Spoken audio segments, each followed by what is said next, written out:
Well, hello guys and girls. Tonight we are going to talk about graphing polynomials and how to find what a polynomial looks like without using a graphing calculator. And I have put a file called Behavior at Roots underneath your assignments on Edline, so you want to go grab that because this has a lot, I think 10 examples of what we're going to talk about today. So there's really two important things I want you to get today.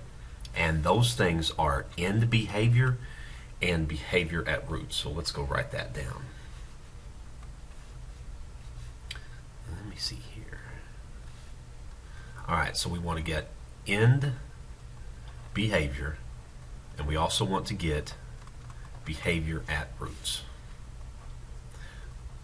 Okay, because what we're going to do is we're going to graph without a graphing calculator, and we're going to be very, very specific on what the graphing calculator would show us if we were able to put it in y equals.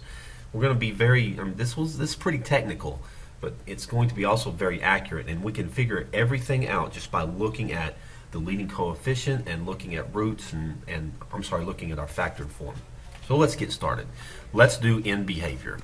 End behavior is what happens as, this is called the limit as x approaches infinity, or a limit, LIM, as x approaches negative infinity. If we zoom way out to the left and way out to the right, what does our graph look like?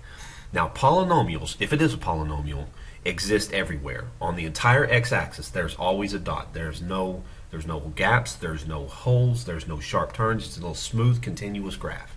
So it exists everywhere, and so that means pretty much it's either going straight up or straight down at the end.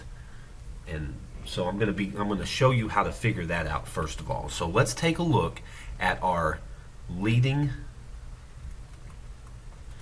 coefficient,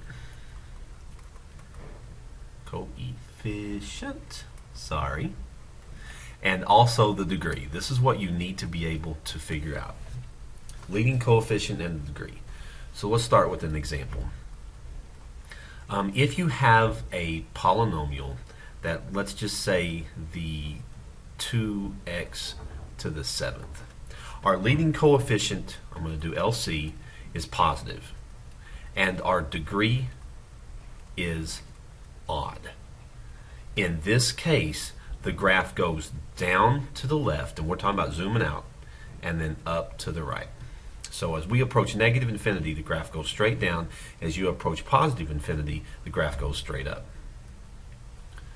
Let's do another example. How about negative 2x to the 9th? Here I have leading coefficient is negative and my degree is odd. This is going to flippy-floppy that. That's going to go up to the left and down to the right. Now keep in mind, I'm not talking about what happens in between here. This is as x approaches negative infinity, the graph goes up. As it approaches positive infinity, the graph goes down. Okay, another example would be like 7x to the 4th. Here we have leading coefficient positive, and our degree is even. This is going to go up to the left and up to the right. Sort of like your quadratic. Anything that has an even power and a leading coefficient positive, it will look like that in the end. And the last example we need to look at is like negative 9x to the 6th. This has a leading coefficient negative. The degree is even. So our end behavior is going to go down to the left and down to the right. So that's one thing you need to know. What does the graph look like in the big picture if you zoom out? The next thing we're going to do is the behavior in the middle. What happens at the roots, or where the graph crosses the x-axis? We also call these zeros. And I'm going to give you several examples, and those examples come from that file that I wanted you guys to get. So let's go take a look at that, and I'm just going to talk you through this for a second. My first example on this file has a factored form of a quadratic. It's factored so that we can figure out the roots. I've got a root at negative 1, I've got a root at 3, and a root at negative 5. And so those are the zeros. Of course, you factor it and you set it equal to 0, and that's how you find out where the graph crosses the x-axis. So over here I've got a root at negative 1, a root at 3, and a root at 5. Now let's take a look at what happens to the graph at those three places. At -1, the graph does not go through -1. It comes down to -1 and bounces back up. We're going to call this a tangent. The reason it does that is because the exponent on the root of -1 is even. Anytime you have an even exponent on a root, then the graph is going to display this tangent behavior. It's going to bounce off of the axis. At 3 and at -5, our exponent is just a 1. In that case, the graph just crosses through. So let's take a look at all of this. I have the highest powered term would be 2x to the fourth. Here's an x squared and then 2 more x's. That gives you an x to the fourth. The leading coefficient positive, the degree is even. So it goes up to the left and up to the right. And then it has to touch all these roots. Looking at the exponents on those roots will tell you how it touches it. Exponent is even, it comes down and just bounces off of it. The exponent is a 1, it just crosses straight through. And that tells you how the graph behaves in between.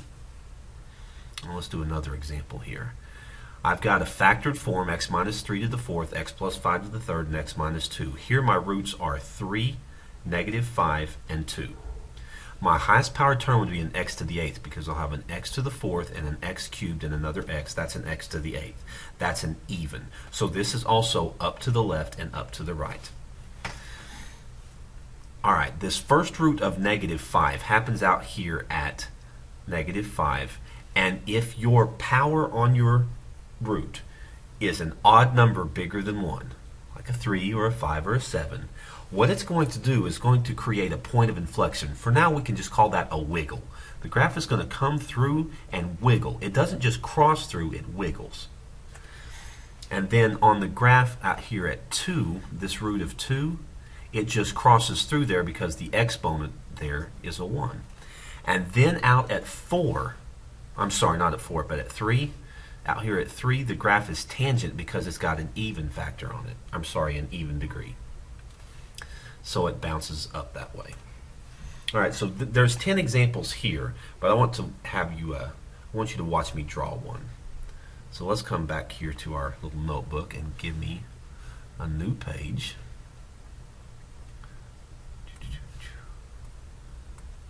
All right, so I'm going to write down an example of one here.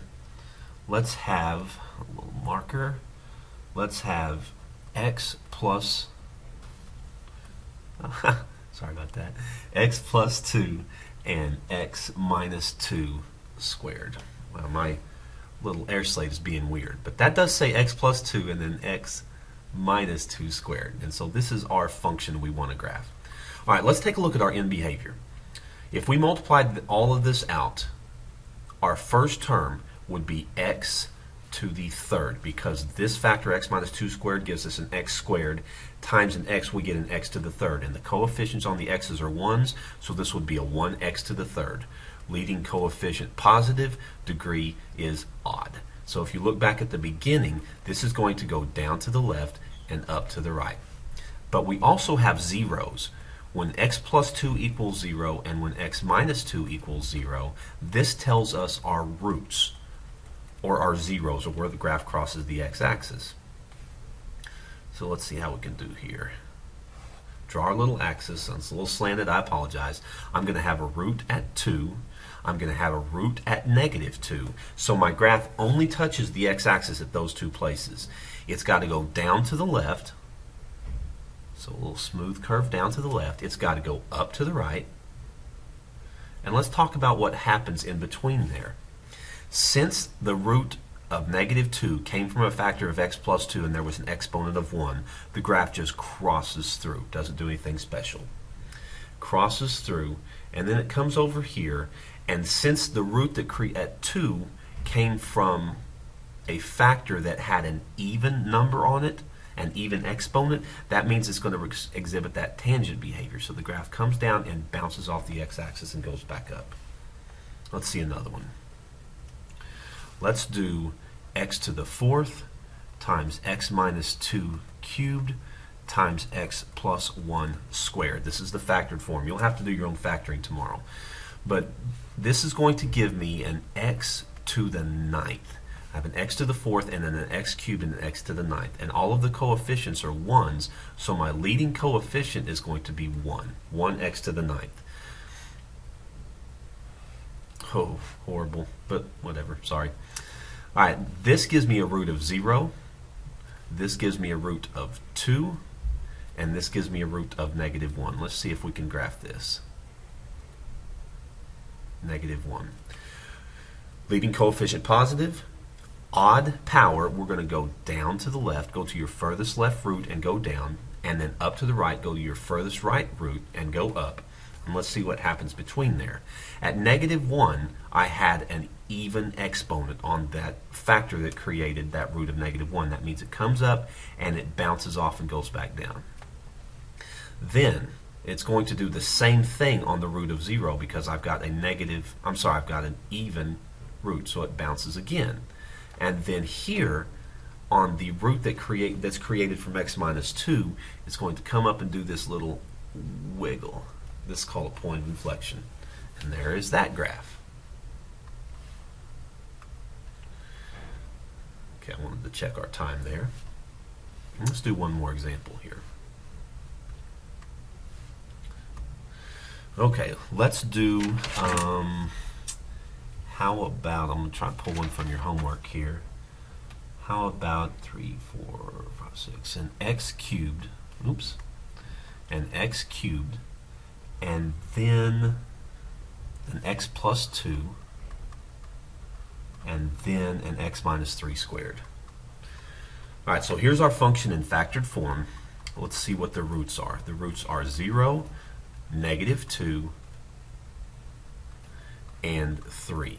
And if we multiplied all this out, I'd get an x cubed, there's an x to the fourth, and this would be an x to the sixth, and it would be a 1x to the sixth. 2 x's, 3, 4, 5, 6. So this is going to be up to the left and up to the right because my leading coefficient is positive and it's an even power. So let's do our roots. A root at 0, a root at -2, and a root out here at 3. Up to the left, up to the right because of our leading coefficient positive and the degree is even. And let's look at this root at -2.